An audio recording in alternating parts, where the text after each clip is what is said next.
The Impact segment tonight is the federal government, through the Prism anti-terror program, confiscating and storing the emails of Americans. That is a crucial question. Joining us now from Washington is Senator Rand Paul of Kentucky. Is the NSA tapping into the email system, Senator? Do you know? No, I don't think I have an absolute understanding of it because they won't tell us.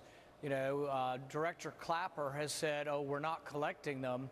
I don't know. Does that mean he's just not storing them? What does he mean he's not collecting them? All right, so you don't know. He said the same thing about phone calls. You don't know. The whistleblower, he's running away from the authorities now. He says they are doing illegal stuff, and that's why he came forward, put his whole life on the line. What do you think of this whistleblower guy? Should we track him down, bring him back, and try him? You know, I think what's most important is that what he's talking about, which is the Bill of Rights, the Fourth Amendment, the right to be free from unreasonable search and seizure. So that does rise to a very high level for me. And then you have to ask yourself, he's practicing civil disobedience. Right. And many times in our history, we've honored people who have done that. I'm reserving judgment on that. I am worried on the one hand about people who release information who might get people killed in the field. I don't think this rises to that. I think he released information to say, look, the Bill of Rights is being ignored. And I think that in many ways is a noble gesture because he's having to give up a great deal. Okay, he will be on the run. You would agree with me, though, that we can't have anarchy and everybody deciding what national security secrets to leak to the Guardian newspaper, the Washington Post. Right. There's got to be some orderly process here. And if he does it, as you said, it's an act of civil disobedience. He's got to come in, explain it, and prove it. He hasn't proved it yet. All we have are allegations, Senator. This might not be happening at all. The Prism program might not be violating anything. Well, you know, I think the question is, and see, it's a bigger question, it's really about whether or not when you give your records to a third party, you still have protection. Because the court actually may well rule, according to the court cases from the 1970s, Miller and Smith, that your records, when somebody else holds them, you don't have a Fourth Amendment protection. I disagree with those rulings and think we need to revisit them because your cell phone records actually can be used to trace your movement. So last year, the Supreme Court had a case about GPS, whether the police can tag your car with a GPS finder and track you without probable cause or a warrant. Supreme Court said no. I think your telephone's somewhat like that. They can track your movements, so I think they need to have a warrant that says you've been accused of a crime and there's probable cause to believe that we need to track your movements. But we shouldn't go through the records of 100 billion phone calls a day.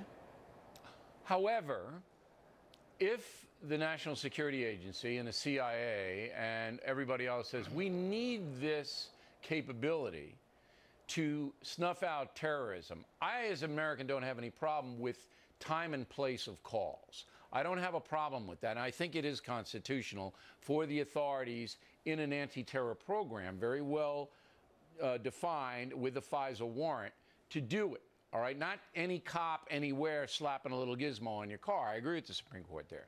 But your time and place would be only targeted phone calls, which I'm not opposed to also. It would be targeted suspicion, and you're presenting a case to the court. When you look at every phone call that Verizon made over 3 months. They don't. They store them, and then when they get a hot line, then they throw the hot line in and see who's called it. I really don't have any problem with it, but I do have a problem with listening to the call or reading the email, and that's the crux of our discussion here. Right. Well, now, you as a senator, I just want to be quite clear here. You as a senator who is very interested in this situation, you don't know what the National Security Agency is doing, whether they have culled these emails and are storing them in Utah or wherever. You don't know, correct? I only know what they will tell me, and that's very limited, and some of what they tell me I'm not allowed to talk about. But what I can talk about is what has been revealed by this whistleblower, that 1 billion records are being looked through, are being sorted and sifted through.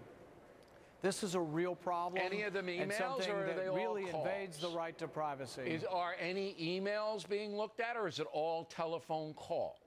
Right. From what I understand, what we're reading in the press is telephone calls. However, what I would say is, by coordinating mega data from phone calls, you can also tell where people are going, how many times they call someone. There are a lot of things you can determine about a person's life. I would also say that under today's understanding from the Supreme Court, your Visa record is not private and does not require a warrant. That, to me, is a mistake. I think your third-party records should get the protection of the Fourth Amendment. And let's see how that legally evolves. But I want to know, I think you do, and I think every single American or anybody in the world watching me now, I want to know if what this whistleblower says is true, that the National Security Agency is taking emails, all right, words on paper, and storing them. Are you going to be able to find out? Are you going to be able to find that out? Well, that's the question. See, the only way we'll know is if President Obama and his administration choose to be the transparent administration they promised they were going to be. If they chose to protect privacy, if they chose to release, even in redacted form, some of these FISA court orders. They don't. They're horrified that we now know that probably not just Verizon, AT&T, I think every phone call and every cell phone in America is getting the same order. I understand, but you keep going back to the call, Senator. You're on the Homeland Security Committee. I got to know about the emails, and I'd like you to find out and hold hearings and get them in. Are you taking the emails or not? That's what we need to know, Senator. Well, here's the question on the emails. The current law says that after 6 months, you don't require a warrant, and that's even to get all of the data concerning them. It usually is not to read them. So if we can take them at face value, they're not reading them. But even looking at your emails over 6 months without any kind of court order or warrant, I think is wrong, and we're going to try to fix that through law. I hope so. We need to get it better defined. Senator, we appreciate your time tonight. Directly ahead, Crowley and Combs on the Scandal du jour.